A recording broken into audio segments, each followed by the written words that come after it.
Hello, everybody. Welcome back to Talk and Travel with Terry and Darcy, your hosts from opposite coasts. As always, my name is Darcy McKillop. I'm coming to you from Douglas, New Brunswick on the East Coast. And with me is, once again, Terry, the travel guy from Kelowna. How are you doing today, Terry? I'm doing very well, Darcy. How are you out on the East Coast today? Great, beautiful day here. And nice and sunny. Managed to get out for a little bit of exercise. That's awesome. Yeah, the sun's back here in Kelowna too. Temperatures going up to about +8, so we're hoping for the flowers to come out soon and the golf courses to open. Yeah, well, we're a ways away from that yet, but we get the -2 today, so I guess that's good. So let's say welcome back, everyone. We wanted to, or one of the reasons we started the show was we wanted to bring you not only pieces about suppliers and what you can do on trips or take different cruise lines and what they offer you, but we wanted to also keep you abreast of what's going on in the travel world. So we thought we would do a weekly show, just a quick show that would kind of bring you the headlines of what's going on with regards to travel. So that's where we're at this week. We're going to bring you a few of the main stories that have happened over the last week. So it's no secret there's a major incident going on in the world right now with the Russian invasion of Ukraine, and it has had some impact on travel, and specifically into the cruising world. So, Terry, could you start us off talking about what's going on in travel related to the Ukraine?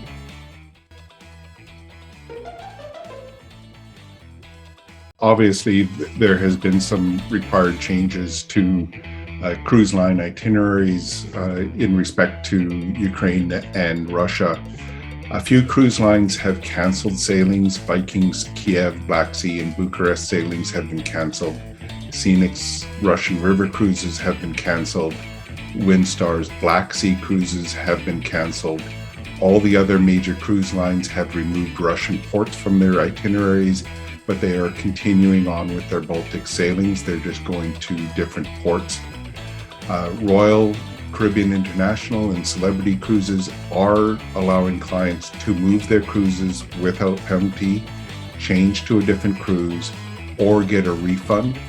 Clients have until March 15th to request that refund. So if that's what you'd like, reach out to Darcy or I or your travel advisor to get that cancellation process started there.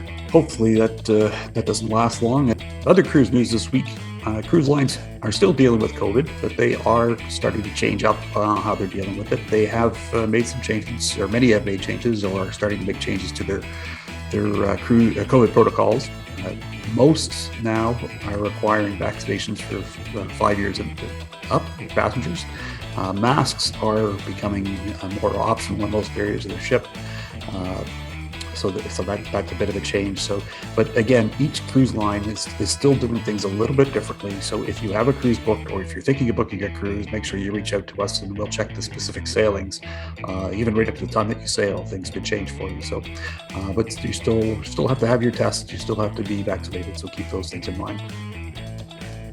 And in other cruise news, Royal Caribbean International's Wonder of the Seas departed yesterday on its maiden voyage, and the ship looks absolutely wonderful. I mean, what can you say, Darcy?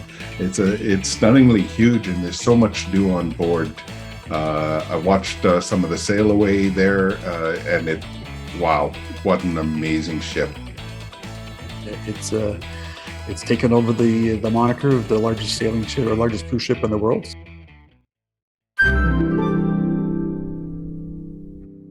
Moving on to Disney, our favorite place. And then Disney's been making some changes over this last week as well.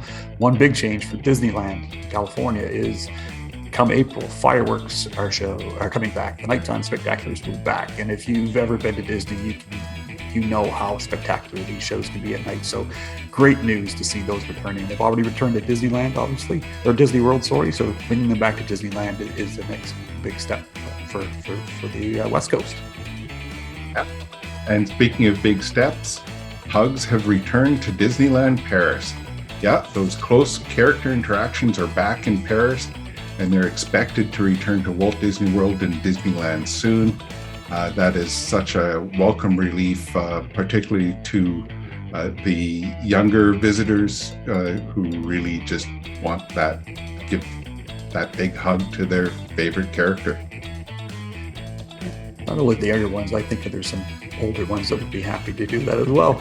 I think so too. We know a few.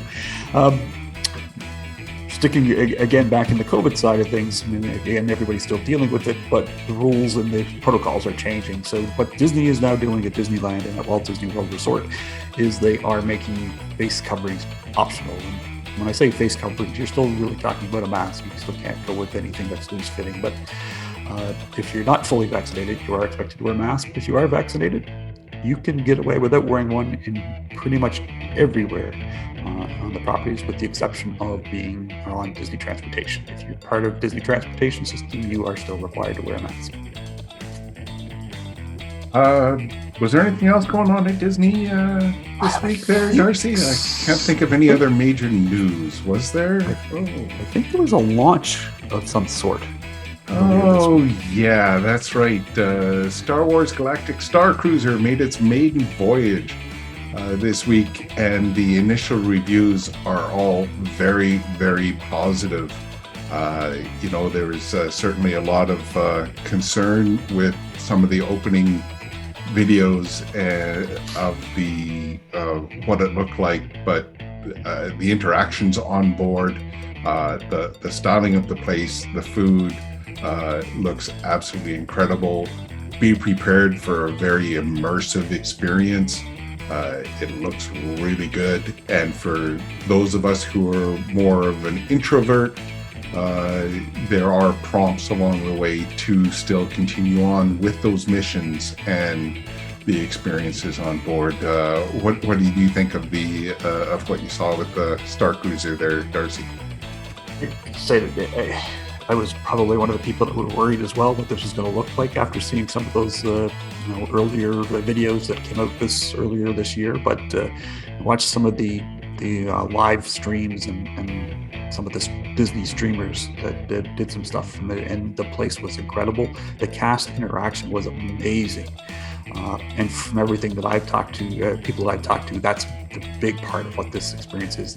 Those cast members were bang on and kept you involved. And like you said, if you're not the extrovert, but you're the one going up to them, they will find ways of prompting you and making you part of the missions if you so wish. There's nothing that requires you to do so, but it should be, if you're a big Star Wars fan and you're a big Disney fan, I think this is definitely something you want to explore and take in.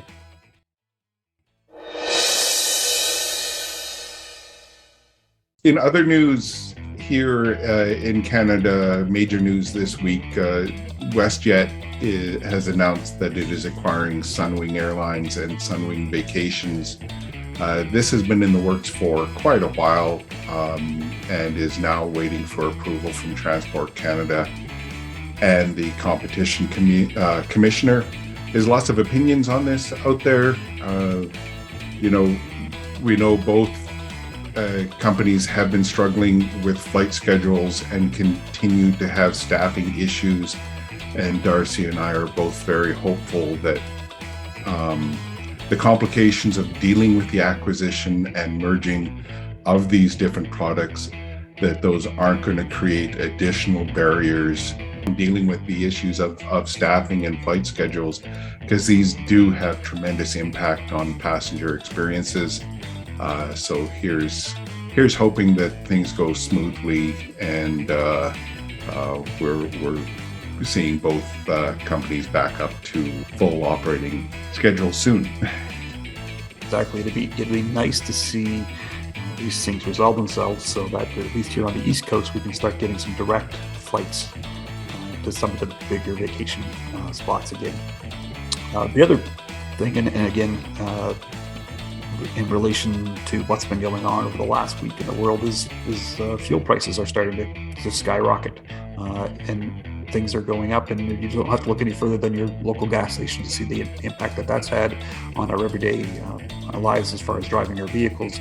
So it's only logical to assume that will affect our airlines as well, and they'll start increasing their flight prices to deal with those increasing fuel costs. So the best advice we can give you for that is to plan now and book, so you get your prices locked in before you see some drastic increases in airfare.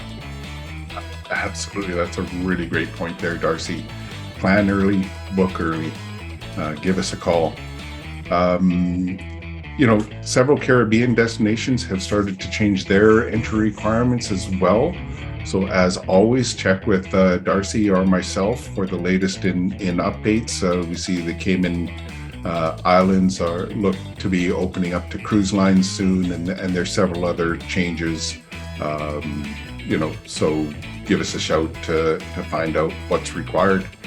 And for when you do take those trips and you decided you're coming back to Canada, you're returning to Canada, or if you're somebody from outside of Canada who wants to visit Canada, the entry requirements have changed again for COVID.